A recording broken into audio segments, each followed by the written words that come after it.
Hey everyone, I'm Abigail. In our Bible story for today, Jesus is at dinner with his friends for the Passover meal. Passover is an important Jewish holiday that happens every year. Sharing meals was also a normal community activity in Jesus' time.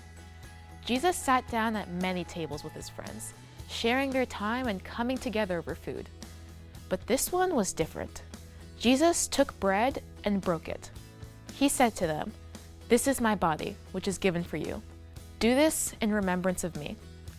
Then he took the cup after the meal and said, "This cup is the new promise, the new covenant.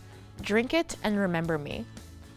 The disciples didn't understand everything Jesus was saying, but they knew this was special, and they were glad to be together. This meal they shared is an important meal we remember.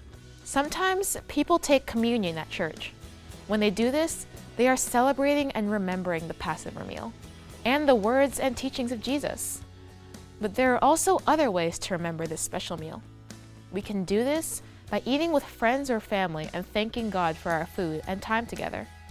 Communion can happen in many different ways, but when we do it to remember this meal, when Jesus asked the disciples to keep coming together to remember him when he was no longer with them. Last year, my best friend moved away. Right before she left, we had a big pizza party to celebrate her. It was so fun.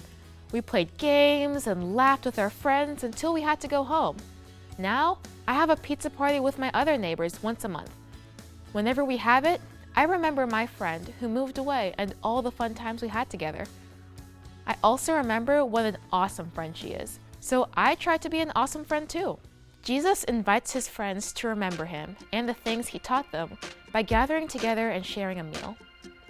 When we take communion, we remember who Jesus is and what he did for us. We are asked to live like Jesus and remember our faith through his life. So the next time you are taking communion at church or sharing a meal with family and friends, take a moment to look around. Be grateful for the people with you and the time you have together, and remember Jesus. Now it's your turn to wonder.